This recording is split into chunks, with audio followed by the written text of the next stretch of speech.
Hi, everybody, and today we're going to be talking about a very interesting and complicated subject. Uh, are the Greys harvesting human souls? Um, I never thought I'd hear myself say those words, but they're obviously, it's an interesting conversation.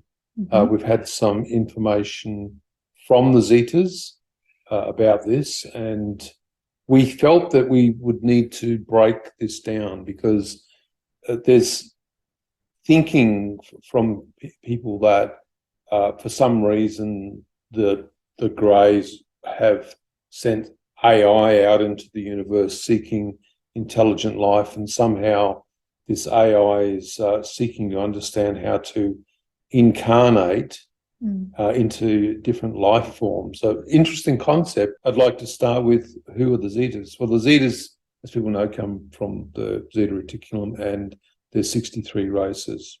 And 62 of those races are in a collective consciousness, we could say even a hive mind process.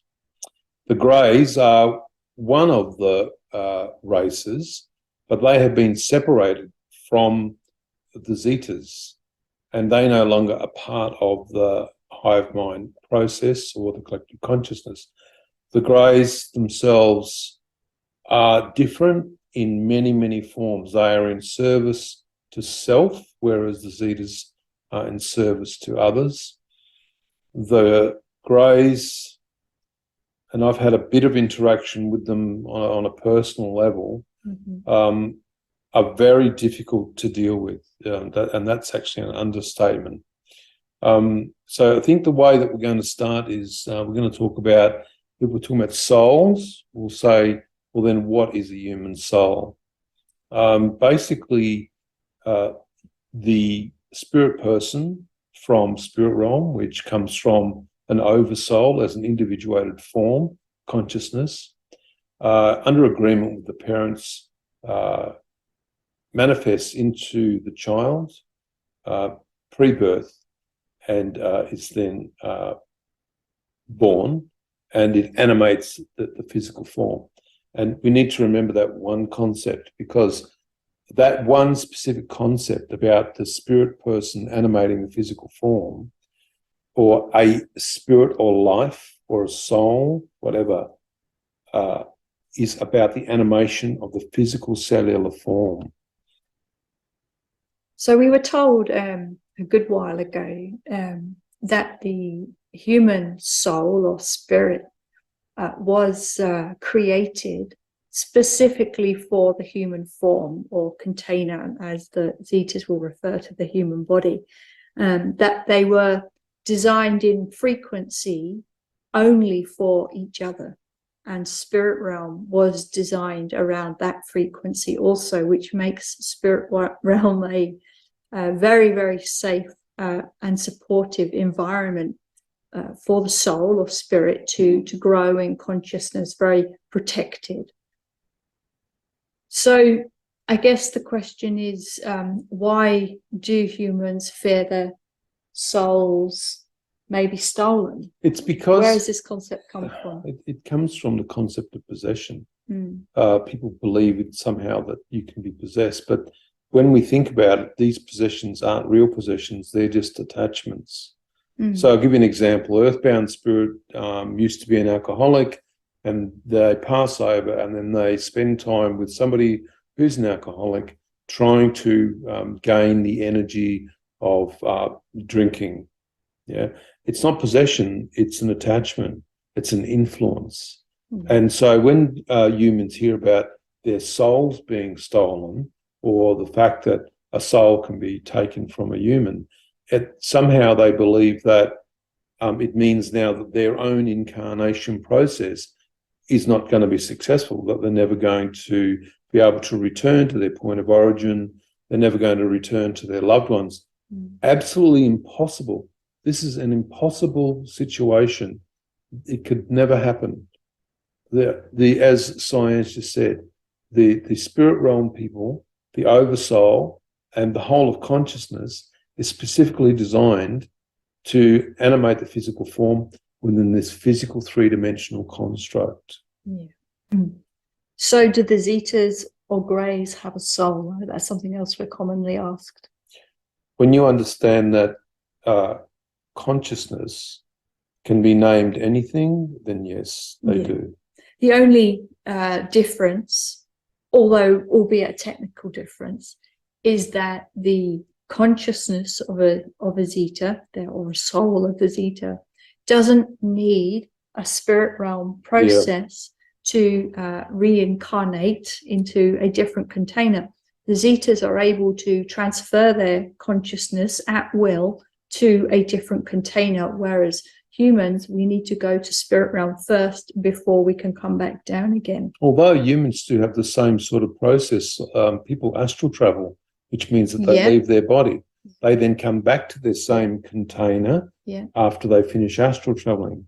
All the Zetas have done is created a separate container in a maturation process and then just step into it. So humans are already doing some of these processes, except the intermediary process of spirit realm is required for the rotational requirement to move in and out of a physical form. And what about the Greys? Do the Greys have the same process as the Zeta? They've got a level of consciousness, but it's in disarray because they have no spirit realm, they have no collective consciousness. And this is an interesting sort of sidestep here, that if, say, a craft lands and the Zetas come out and somebody gets injured, they get injured, and the body's not replaceable because they don't have a body with them, that consciousness returns to the collective consciousness of the race. Now, there's called the alien box phenomenon, and they would be able to store the consciousness of the being in that technology and then once returning back to the reticulum, they would be able to place the consciousness into the collective consciousness of the race. The Greys don't have this ability. For them, it's a problem to not have this technical ability. The Zetas would like for the Greys to come back into the fold and to behave themselves. We know that, but they won't. They feel or see in themselves they've got a deficiency, and they're always seeking to modify themselves. Yes, but they are a problem. I'll just chip in with, we have done a video recently about the difference between the Greys and the Zetas. It goes into all of this in a bit more detail, so people can refer back to that video if they want a bit more there. So we often hear about the Greys being described as biological robots or completely robotic, inorganic, lots of different terms used to express what they may or may not be. What do we know about that? Okay, so you're lying in bed and you astral travel and you're gone from your body, and then a spirit turns up and sees you just lying there. Now, of course, the spirit person's been a human, so they know that humans sleep. But if the spirit person had never incarnated into the human form, they may be looking at you lying there and think, that looks like a physical body or a body that is not animated. And so when humans are often viewing these different life forms for different races, they're not understanding what they're looking at. And straight up, when you're taken on board, if you're abducted or contacted by whatever race, you may be under an anesthetic process. Your consciousness is anesthetized and you're not thinking correctly anyway. Another one is you could be in a compressed space-time process as well. Not only are you anesthetized, but you've got all this other stuff to deal with. Plus, you may be getting screen memories. So when we're suddenly looking at these containers, they do look robotic because they may not be currently inhabited by a consciousness. And we also know the Zetas in particular, they will use a spare container that has been created especially for them to travel, so they don't have to travel on board craft for long distances. So the craft will be populated by the empty containers, especially designed for the individual Zetas, who will then later populate those empty containers with their consciousness when the craft has arrived at where it needs to go to. I like that form of travel. So do I.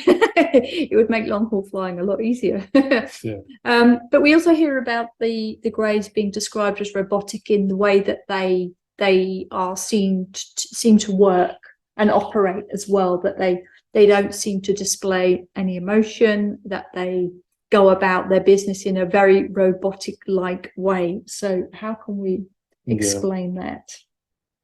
There are different species. They don't act like humans, although people associate human type functionality with them, like by giving them names or associating with them wearing certain type of clothing. This is all imagery and ways of communication between one species and another. The reality is and it sounds so silly to have to say it, but these are not human beings. They are extraterrestrial beings, and the way they work amongst themselves, the way they go about their business is not human-like at all. And so, when contactees or experiencers, abductees, actually get to see the extraterrestrials without the screen memories applied, it can be very confronting. You're faced with a being that's clearly not human, not only in the way that it looks, but the way that it acts also. Another thing I want to add is that I know that a lot of people watching this video may go, oh no, I've got a good relationship with an extraterrestrial person. They communicate well with me. They even have a personality.